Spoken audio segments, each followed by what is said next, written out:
Hello, and today we have an interview with Zarin, who is the author of Atlantis, A Karmic Memory of the Rise and Fall, History of Atlantis. And we're here today to talk about Gobekli Tepe, the discovery of an ancient ruin in Turkey that they're saying is close to 12,000 years old. Now this is setting a lot of the archaeological community on their ear because they seem to be very, very invested in their staid theories about our history, and they don't like changing them with little things like facts. So they're doing everything they can to turn the idea of what Gobekli Tepe is all about around so it fits their theory. However, we're going to talk with Zarin and find out what he thinks it has to do and the possibility of its connection to Atlantis. Welcome, Zarin. We're glad to have you here today. Thank you, CJ. I'm very glad to be here. Now, you've been doing some research on Gobekli Tepe. Tell me about it. Quite a bit, because as soon as I heard about this archaeological dig and the date, I went, whoa, this upsets the apple cart big time. I mean, this pushes the whole idea of when man became sophisticated when it came to civilization, doubled the amount of time, pushed it twice as far back in time, and archaeologists cannot explain that. They don't want to. They're trying to cover it up in every way they can. They definitely don't want to, because it puts this particular site too close to another event they've been poo-pooing for the last 100 years. Mm-hmm. The idea that Atlantis existed was completely occluded because there couldn't have been a civilization 12,000 years ago. Mm-hmm. But this civilization is only 500 years earlier than the fall of Atlantis, and there are things about this civilization that suggest it may even have been connected to Atlantis. Well, the interesting thing about Gobekli Tepe is that it has been buried in levels, and the oldest levels they found so far are the most sophisticated, where the new ones on top of them are less and less sophisticated construction techniques, which is an obvious idea and pointing to the fact that it is a declining civilization that built this. And what they don't get into and they don't want to touch is the fact that its best area, the best, highest civilization marker based on it, is the oldest. And then it begs the question, how far before that was a civilization that actually created this? Was there something better somewhere else? How old was that civilization by the time they created the better of that? It could have already been declining for hundreds and hundreds of years by that point. Exactly. So how does that fit in with the idea of Atlantis and what else that the archaeologists are trying to say about it? Well, they've only uncovered about 5% of Gobekli Tepe so far. And I've noticed that the three concentric ring structure is quite common there.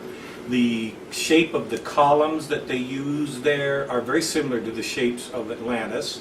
And this particular site is only 100 miles from Mount Ararat. Now, if you know anything about the Bible, you know that Mount Ararat is where Noah's Ark is supposed to have settled after the Great Flood.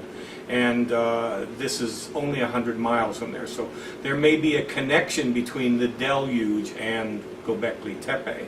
The interesting thing about the archaeological site is this thing was purposely buried. It wasn't accidentally buried, it wasn't destroyed, it was purposely buried, and each level was purposely buried. It's like they were trying to save all of this material for the future, which suggests we want to tell people about us in the future and we don't want it destroyed. So as they're uncovering it, they're finding more and more things. According to Wikipedia, which I checked on a month ago, the oldest sphinx known they found there, and that is 9,500 BCE. That's 5,000 years or more older than the Great Sphinx of Egypt. From where they believe it was built. Well, we're not sure where the Great Sphinx of Egypt came from, because there's no document or historical proof that it was built at the time the archaeologists want to assume it. For all we know, the way archaeologists' track record is coming up right now, they could be thousands of years off. Well, the perfect example is, for a long time they thought that Troy, Homer's fabled city from the Iliad was fiction, until Heinrich Schliemann, a brilliant German archaeologist, realized that this city really did exist. And of course he had an ongoing onslaught of criticism, hatred, vitriol, abuse put on him, until he finally proved that Troy did exist. So you can see that archaeology had egg on its face at that time. And right now they're doing their best not to let anybody know the real things they're discovering at Gobekli Tepe. What's really interesting about the architecture, and they have come out and admitted this, thank goodness, is that these unique sculptures they're finding on these columns are constellations, which means this is obviously an astronomically related site. These columns have something to do with the sky. Well, this is exactly what they did in Atlantis. Right. And the whole thing with they have the different animals that don't exist in that area. No, they do not. And to our best of our knowledge, it didn't exist even at the time that Gobekli Tepe was originally built.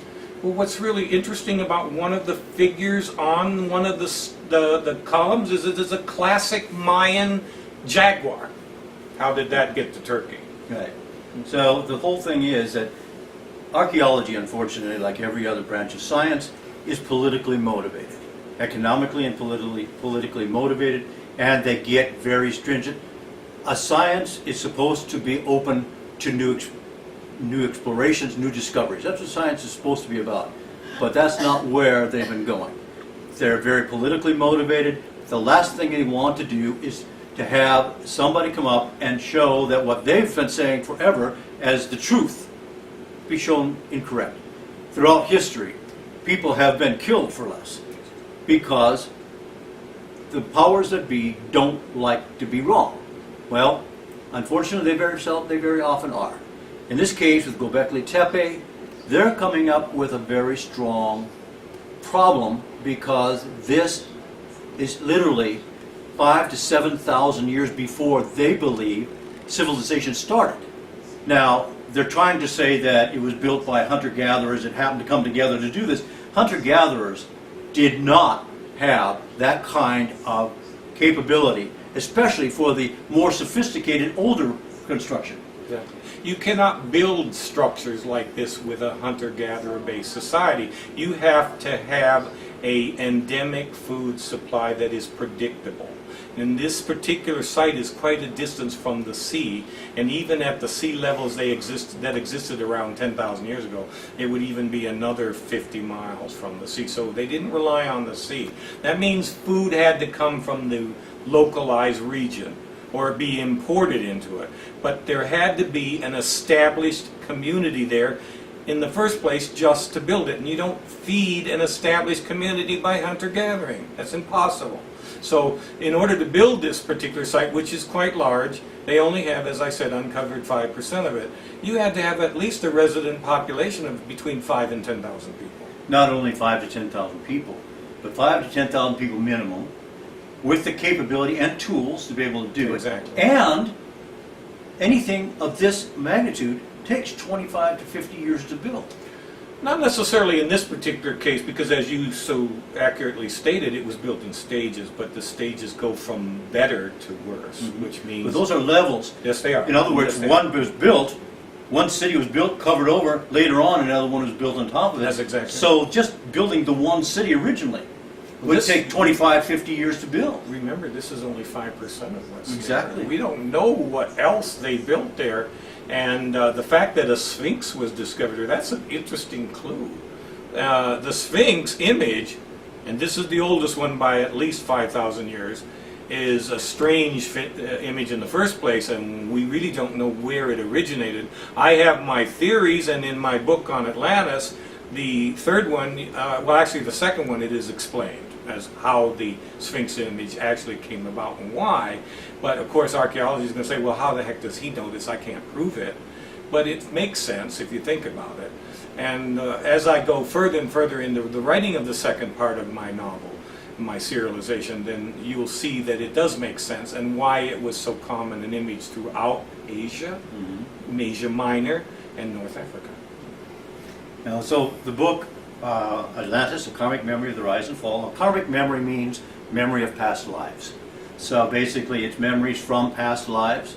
If you believe in past lives, then you can understand that. If you don't believe in past lives, then you won't believe it anyway. Or I could be connected into the storehouse for all memory. Channeling the information. Yes, exactly. I don't really know for sure where it comes from, and CJ and I have had a lot of conversations about this. But I do believe there is a place out of our universe that everything that ever does happen, that ever will happen, that ever can happen, still exists there. It cannot be destroyed. So, because information is energy, energy can't be Exactly destroyed. right. Well, we wanted to bring to you a little bit of a different insight on Gobekli Tepe. Now, we're going to be keeping an eye on Gobekli Tepe. We're also keeping an eye on Lixus, which is in the Morocco area. We're also on Yananumi. Yonaguni, I'm Yes. sorry, off the coast of Japan, the submerged pyramids. Oh, Yonaguni is connected to Atlantis, as you will discover in the second book. It's very strange what happens there. You know, the Japanese have a mythology around their sun goddess, whom they worship. And there's a great possibility that this sun goddess may have come from Atlantis. So that's all for now, but we will be following up on these different points. We'll be keeping an eye on them, so you should be getting some more information from us soon. You can also get the book at bookofatlantis.com. You can also find articles. There's an article on the connection between Atlantis and Gobekli Tepe on bookofatlantis.com. So keep an eye out, and we'll see you then.